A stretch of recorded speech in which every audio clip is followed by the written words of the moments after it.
Dober dan vsem skupaj, guten tag kanalen. Hvala obema organizatorjama, da sta se lotila organizacije te konference. Hvala tudi za povabilo, da sme tukaj nastopiti. S svojim prispevkom moram pa povedati, da sem zdaj upokojenec in zato govorim v lastnem imenu, ne pa v imenu Republike Slovenije.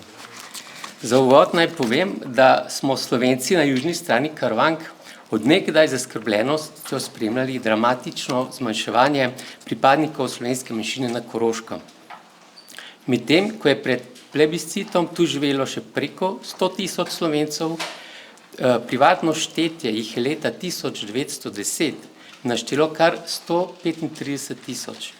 Jih danes po nekaterih ocenah tu živi še manj kot 10.000. Za znanstveno spremljanje problematike slovenske manjšine v sosednjih državah je bil že leta 1925 v Ljubljani ustanovljen Inštitut za narodnostna vprašanja, pri katerega ustanovitvi so sodelovali tudi člani Društev koroških Slovencev iz Maribora in Ljubljane. Letos torej inštitut praznuje 100. obletnico. Slovenija je skrb za Slovence v sosednjih državah in po svetu zapisala tudi v 5. člen ustave. Koroške oblasti niso izpolnile slovesne obljube Koroškega deželnega zbora, dane pred plebiscitom, da bodo zavedno varovale narodnostne in jezikovne posebnosti slovenskih Korošcev. Ob sprejemanju državne pogodbe o ponovni vzpostavitvi neodvisne in demokratične Avstrije v avstrijskem parlamentu je zvezni kancler Julius Raab poudaril: glasovanje za državno pogodbo vsebuje odgovornost za vse člene državne pogodbe, kot tudi za vsakega posebej. Te odgovornosti Avstrija ni izpolnila, saj je 7. člen začela izvajati pozno, pri tem pa je tolmačila močno restriktivno. V mojem prispevku bom naslovil nekaj za Slovenijo pomembnejših tem, povezanih s 7. členom, in sicer širši pomen avstrijske državne pogodbe za Slovenijo, teritorialno veljavnost 7. člena na Koroškem, neizpolnjenost 7. člena tudi po 70 letih, enostransko revizijo 7. člena strani Avstrije leta 2011 in nasledovanje pogodbenega statusa ADP strani Slovenije. Na koncu bom omenil nekaj predlogov, kako naprej. Problematike slovenske manjšine na Štajerskem v tem prispevku ne obravnavam, tam pa itak nobena določba 7. člena nikoli ni bila izpolnjena. Širši pomen avstrijske državne pogodbe za Slovenijo. Za Slovenijo je pomembnih več členov, poleg 7. so to zlasti 5., ki določa mejo med sosednjima državama, 19. zavezuje Avstrijo k varovanju in vzdrževanju vojnih grobov in spomenikov, 2. odstavek 27. člena, pravica do zaplembe državljanom avstrijskega premoženja na ozemlju sedanje Slovenije tudi, škodo v zvezi s tem pa je avstrijskim državljanom dolžna poravnati avstrijska vlada. Za Jugoslavijo je bila ADP, skrajšano to avstrijska državna pogodba, ena najpomembnejših pogodb za ureditev odnosov z Avstrijo, zaradi odprtih mejnih vprašanj in zaradi dogodkov med okupacijo, saj je bilo med okupacijskimi silami v Sloveniji okoli 80% Avstrijcev. Zavezniki so samo Jugoslaviji v 27. členu priznali pravico do neke vrste odškodnine. Pleterski zato poudarja, da bi odpoved pravici do nasledstva Slovenije po Jugoslaviji glede ADP pomenila, da se Slovenija odreka mednarodno pravno in pogodbeno podanemu dokazu o dejanskem razmerju med državama v času druge svetovne vojne. Kristan dodaja, da Slovenija kot nova suverena država ni samo upravičena, ampak tudi dolžna z lastnim državnopravnim aktom, to je z aktom o nasledstvu Slovenije po Jugoslaviji glede ADP, izraziti svoj odnos do obveznosti in pravic, ki jih je na podlagi ADP imela Jugoslavija v odnosu do Avstrije. Teritorialno veljavnost 7. člena na Koroškem. Bohte in Škrkova navajata, da pravno varstvo slovenske in hrvaške manjšine v Avstriji Po ADP izhaja najprej iz relativne zaščite po 6. členu, ki pripadnikom manjšin zagotavlja splošno varstvo človekovih pravic s prepovedjo diskriminacije. Člen 7 pa ima pravno naravo absolutne zaščite, ki slovenski in hrvaški manjšini zagotavlja mednarodno pravno in ustavno pravno posebne pravice z neposredno izvršljivostjo. Šele z uresničitvijo te absolutne zaščite bi se omogočila dejanska enakopravnost ter obstoj in razvoj obeh manjšin. Za razumevanje pomena 7. člena za Slovenijo je treba poudariti, da je Jugoslavija s podpisom ADP leta 1955 priznala staro saint-germainsko mejo in se odpovedala teritorialnim zahtevam do slovenskega etničnega ozemlja na Južnem Koroškem, in sicer pod dvema pogojema. Prvič, da bosta zaščiteni slovenska manjšina na Koroškem in Štajerskem ter hrvaška na Gradiščanskem, in drugič, da bo dobila pravico do zaplembe avstrijskega premoženja v Jugoslaviji kot posredne odškodnine za vojno škodo. Pomembno dejstvo je, da je bila Jugoslavija v drugi svetovni vojni na strani zmagovalk, Avstrija pa kot del nemškega rajha na strani poraženk. Avstrijci so tako Bohte in Škrkova na ozemlju današnje Slovenije aktivno in še bolj kruto kot Nemci sodelovali na nemški strani. Teritorialna določenost je pomemben element varstva slovenske manjšine. Slovenska manjšina na Koroškem je avtohtona in njeno poselitveno ozemlje je bistven element njenega nacionalnega obstoja. Območje, na katerem naj bi se na Koroškem izvajale pravice 7. člena, v času pogajanj in podpisa ADP ni bilo sporno, saj ga je leta 1945 natančno po občinah določila koroška deželna vlada v uredbi za novo ureditev dvojezičnih šol v delih Južne Koroške. V skupni spomenici avstrijski vladi 11. oktobra 1955 sta tudi Narodni svet koroških Slovencev in Zveza slovenskih organizacij zapisala, da pod ozemljem s slovenskim ali mešanim prebivalstvom razumeta območje, označeno v uredbi o dvojezičnem šolstvu iz leta 1945, vključno z upravnimi, sodnimi, samoupravnimi in drugimi uradi v Celovcu, Beljaku, Šmohorju, ki so pristojni za to ozemlje. To je območje, na katerem bi se morale od leta 1955 izvajati vse pravice 7. člena, saj se morajo mednarodne pogodbe izvajati v skladu s stanjem ob sklenitvi. Neizpolnjenost 7. člena tudi še po 70 letih. Avstrija je z izvajanjem pravic iz 7. člena močno zamujala, z določbami v ustavnem rangu ter zakonskimi in podzakonskimi akti pa je pravice iz tega člena krčila tako vsebinsko kot teritorialno. Tako 7. člen do danes ni v celoti izpolnjen niti vsebinsko, niti teritorialno, niti po črki, niti po duhu. Namen 7. člena je bil ohranitev slovenske manjšine na njenem avtohtonem poselitvenem območju, za Koroško določenem v uredbi o dvojezičnem šolstvu z leta 1945. Zamude pri izvajanju 7. člena in krčenje pravic slovenske manjšine na Koroškem je imelo zanjo katastrofalne posledice, saj se je število njenih pripadnikov v 70 letih skrčilo za več kot 80%. Zmanjševanje števila koroških Slovencev pa se še ni ustavilo, kar je zlasti posledica Slovencem še vedno nenaklonjenega sistema vzgoje in izobraževanja ter nepriznavanja enakopravnosti slovenščine in Slovencev s strani večinskega naroda. Slovenščina je priznana kot enakopraven uradni jezik v EU, na Koroškem pa ne, čeprav je delež Slovencev v EU nižji kot na Koroškem. Avstrijski predsednik Alexander van der Bellen se je na slovesnosti ob 100. obletnici plebiscita v Celovcu opravičil za zamude in neizvajanje ustavnih obveznosti Avstrije do slovenske manjšine.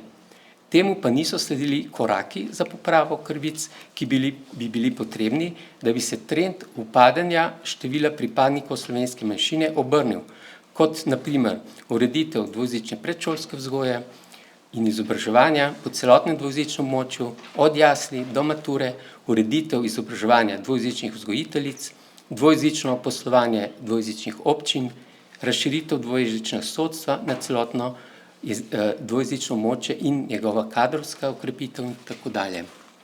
Po mnenju Bohteta in Škrkove je Avstrija s kršitvijo oziroma neizpolnjevanjem jasne pogodbene obveznosti iz avstrijske državne pogodbe storila mednarodni delikt ter kršila temeljne človekove pravice pripadnikov slovenske manjšine na Koroškem in Štajerskem.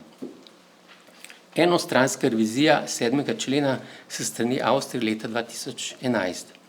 Novela Zakona o narodnih skupnostih 2011, s katero se po številnih neizvedenih odločbah Ustavnega sodišča poskušala urediti vprašanje dvojezičnih krajevnih napisov, je v več pogledih v nasprotju s 7. členom. Prvič, slovenski manjšini je skrčila pravico do dvojezičnih krajevnih napisov na 164 krajev, kar je približno petina krajev, kolikor bi jih moralo dobiti dvojezične napise na podlagi stanja ob podpisu državne pogodbe. Drugič, pravico do dvojezičnih napisov in označb topografskega značaja je skrčila na krajevna imena, pri tem pa izpustila druge vrste napisov in označb topografskega značaja, kot na primer imena rek, gora, dolin, jezer, potokov, cest, ulic in tako dalje. Tretjič, skrčila je pravico do uporabe slovenščine na uradih na 16 od 36 dvojezičnih občin, pravico do uporabe slovenščine pred sodišči pa potrdila v ustavnem rangu za 11 od 36 dvojezičnih občin.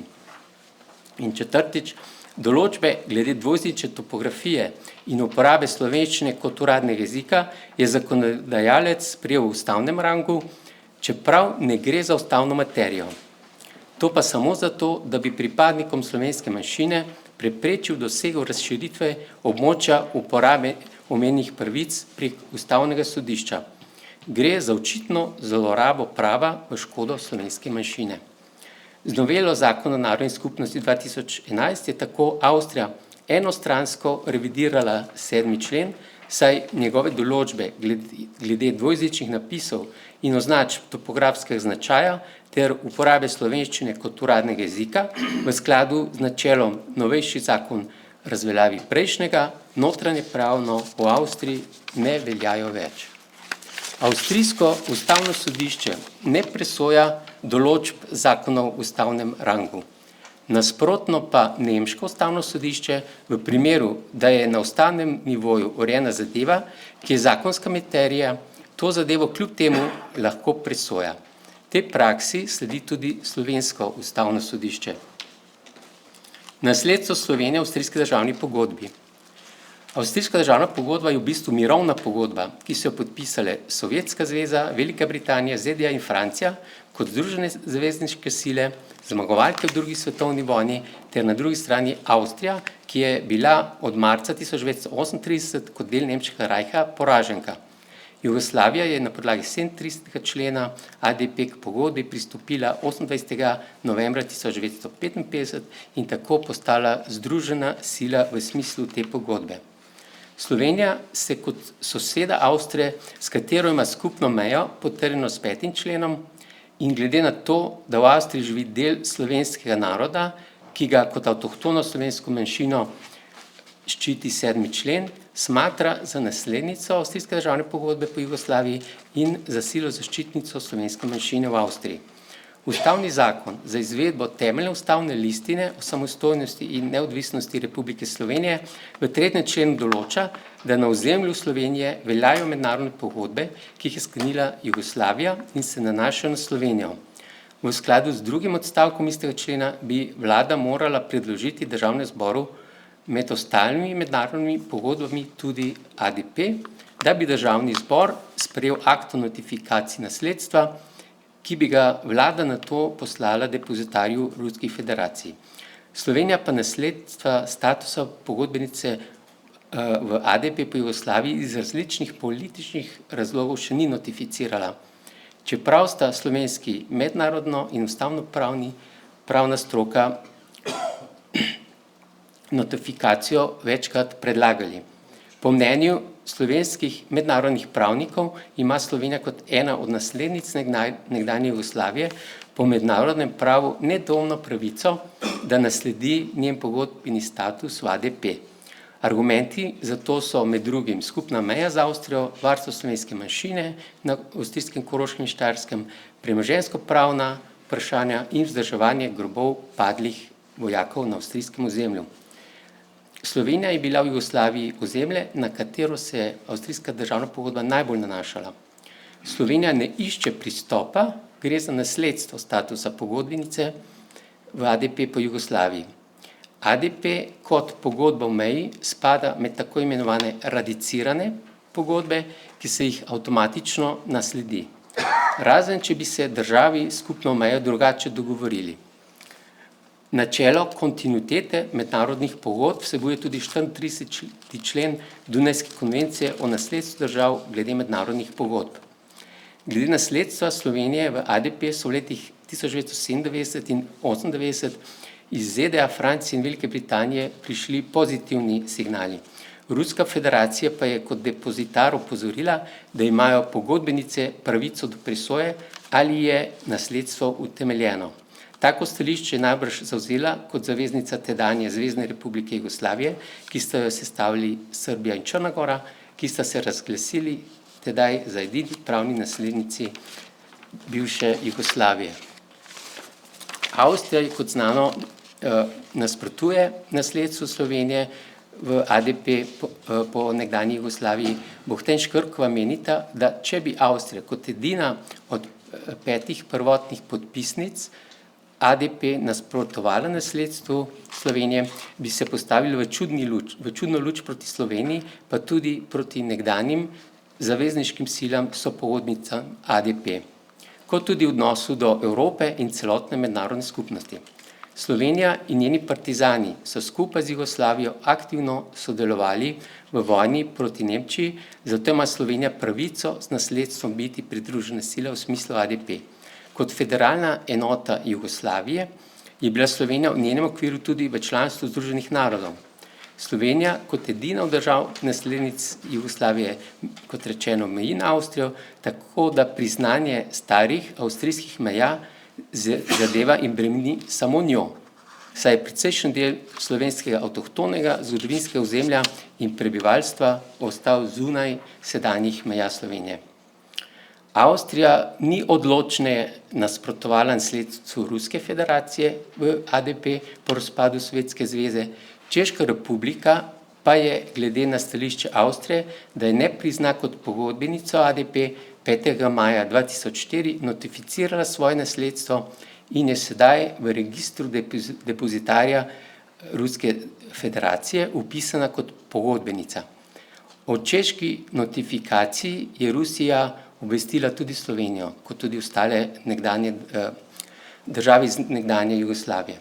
Nekdanji profesor ustavnega prava in sodnik Ustavnega sodišča Jugoslavije, dr. Ivan Kristan, ki se je zelo prizadeval za notifikacijo nasledstva Slovenije v ADP, je menil, da je notifikacija nasledstva samostojna pristojnost Republike Slovenije in ni vezana na soglasje slovenske manjšine v Avstriji. Potrebna je zaradi uveljavitve suverenosti Slovenije v odnosu do Avstrije in je tudi v interesu slovenske manjšine v Avstriji, saj brez nje Slovenija ne more sodno pravno od Avstrije zahtevati izpolnjevanja nobenega člena ADP. Avstrijska državna pogodba v vsakem primeru ostaja veljavna mednarodna pogodba, ki zavezuje Avstrijo. In za zaključek še pogledi naprej z vidika Slovenije. Slovenija mora kot zaščitnica slovenske manjšine v Avstriji še naprej v bilateralnih stikih s predstavniki Avstrije redno naslavljati odprto problematiko varstva slovenske manjšine in vztrajati na izpolnitvi 7. člena po črki in duhu po celotnem dvojezičnem območju. To problematiko mora še bolj odločno naslavljati tudi v multilateralnih forumih, zlasti v Svetu Evrope, v okviru periodičnih poročil Avstrije po Okvirni konvenciji za varstvo narodnih manjšin in Evropske listine o regionalnih in manjšinskih jezikih ter v svetu OZN za človekove pravice v Ženevi v zvezi s periodičnimi poročili Avstrije v okviru univerzalnega periodičnega pregleda.